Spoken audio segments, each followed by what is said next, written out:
Durante décadas, el Perú fue un país fragmentado en departamentos que no dialogaban entre sí. En los años 80 nació la idea de unirlos, de crear algo más grande, regiones con poder propio, con voz propia.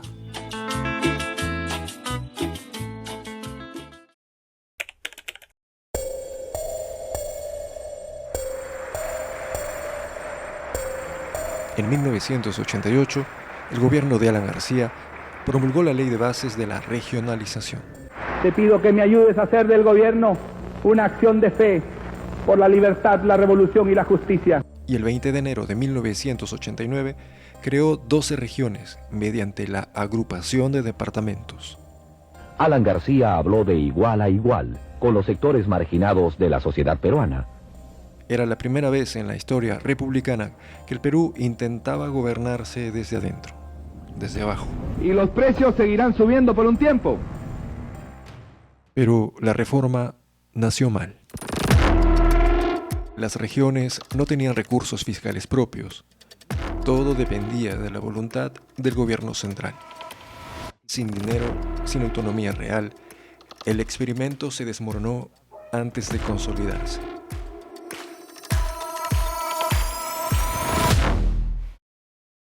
El 5 de abril de 1992, Alberto Fujimori impuso un autogolpe de Estado.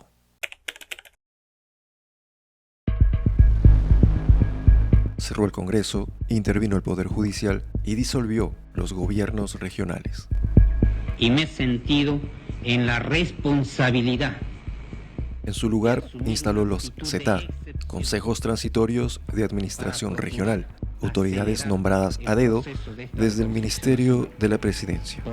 El país volvía a tener un solo centro de poder: Lima.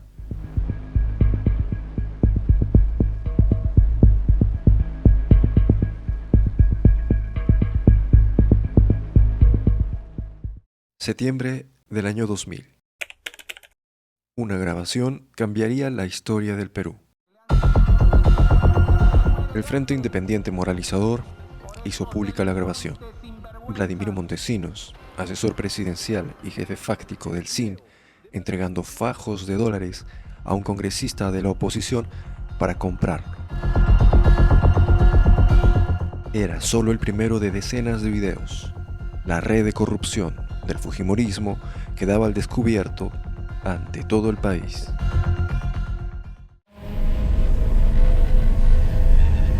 Fujimori abandonó el país usando como pretexto la cumbre APEC. Desde Tokio, el 19 de noviembre del año 2000, envió su renuncia por fax. El Congreso se negó a aceptarla. En su lugar, lo destituyó por incapacidad moral permanente.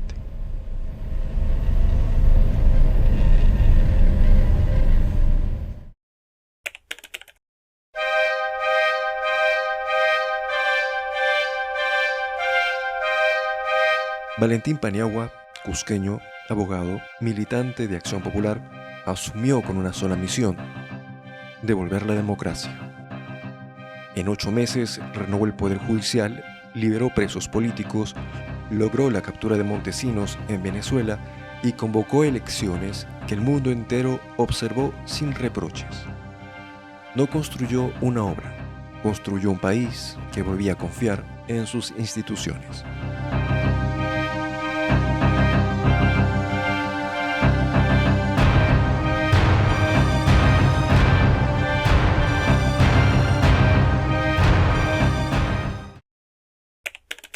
Julio del 2001.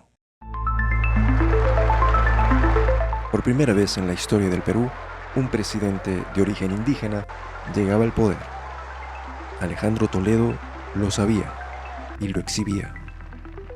Machu Picchu, como escenario de juramentación, no era protocolo, era un mensaje. En el 2002, el gobierno de Alejandro Toledo impulsó la reforma descentralista más ambiciosa desde la fundación de la República.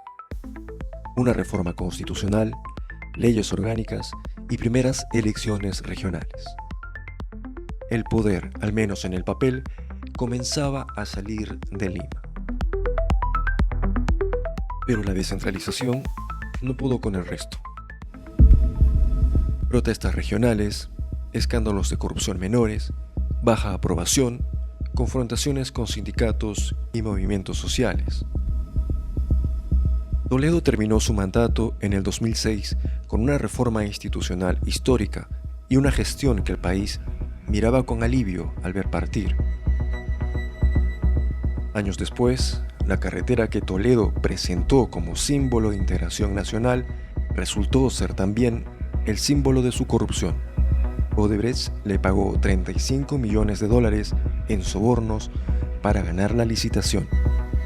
Toledo huyó a Estados Unidos. Vivió años en Stanford, prófugo de la justicia peruana. En el 2023 fue extraditado. En octubre del 2024 fue condenado a 20 años y 6 meses de prisión. El primer expresidente peruano sentenciado por el caso Lava Jato. El año 2002 no fue solo el inicio de un nuevo gobierno. Fue el momento en el que el Perú, agotado por una década de centralismo autoritario, decidió reescribir las reglas de su organización territorial. La descentralización no surgió como un proyecto técnico maduro, surgió como respuesta política urgente a la crisis del fujimorismo y a la demanda ciudadana de un Estado más cercano, más transparente, más presente en el territorio. El diseño legal fue, en muchos aspectos, impecable sobre el papel. 3 niveles de gobierno, competencias diferenciadas, autonomía política, administrativa y económica, transferencias graduales, pero el mismo marco normativo contenía una trampa. No definía con precisión quién pagaba la factura de la descentralización ni quién garantizaba que los recursos transferidos llegaran acompañados de las capacidades técnicas para ejecutarlos. El referéndum del 2005 fue el momento en que la descentralización peruana tuvo la oportunidad para definir nuevas unidades territoriales con masa crítica suficiente para gobernar. Pero la ciudadanía dijo que no. Pero decir que la ciudadanía rechazó la integración es incompleto. La población rechazó una propuesta que nadie explicó bien, sin incentivos claros, sin pedagogía política, sin una sola razón concreta para votar por el sí. Y mientras el gobierno central miraba, los propios presidentes regionales, muchos de ellos comprometidos con partidos nacionales centralizados, hicieron campaña activa por el no. ¿Por qué? Porque entendieron perfectamente lo que estaba en juego. Una macrorregión significaba compartir el feudo, significaba fusionar presupuestos, perder autonomía sobre contratos, negociar el poder con un vecino, y a eso ninguno estaba dispuesto. El referéndum no lo mató la ciudadanía, lo mataron quienes tenían más que perder si ganaban. El centralismo se frotó las manos otra vez.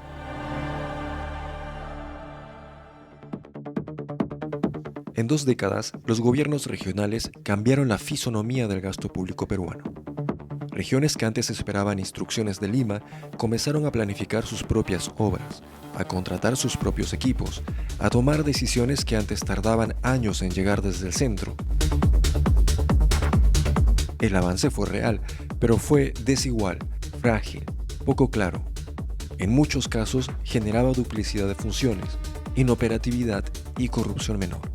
El caso de Ancash es emblemático.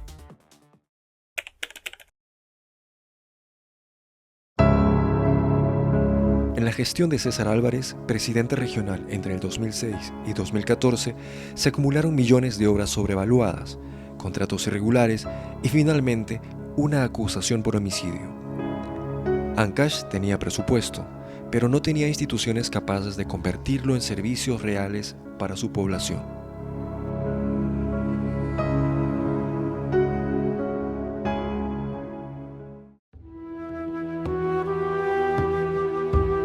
La descentralización sin estructura fuerte ni suficiente autonomía genera dependencia. lo que lleva a duplicidades, incoherencias y marca desinterés en la ciudadanía. Es el nido ideal para la corrupción.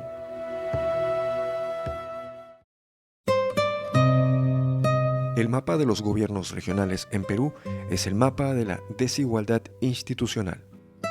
Regiones que funcionan bien y regiones que no pueden gastar lo que tienen. Regiones que desarrollaron liderazgo y regiones que desarrollaron mafias. El modelo descentralista se aplicó de manera uniforme a realidades profundamente distintas. Y eso tiene un costo que se mide en servicios no prestados, en presupuesto no ejecutado, en ciudadanos que siguen esperando. La descentralización transfiere funciones, pero no transfiere el poder real. Y en el Perú, el poder real sigue concentrado en Lima, en el MEF, en los ministerios nacionales que diseñan las políticas sin salir de sus oficinas en la capital. El centralismo, con la reforma del 2002, se reconfiguró. La paradoja peruana es esta. El gobierno central transfiere presupuesto a las regiones y luego critica que las regiones no lo ejecutan, pero no transfiere las capacidades técnicas, los sistemas de información ni los cuadros profesionales necesarios para ejecutar ese presupuesto correctamente. Es como entregar un avión a alguien que nunca aprendió a volar y luego culparlo por no despegar.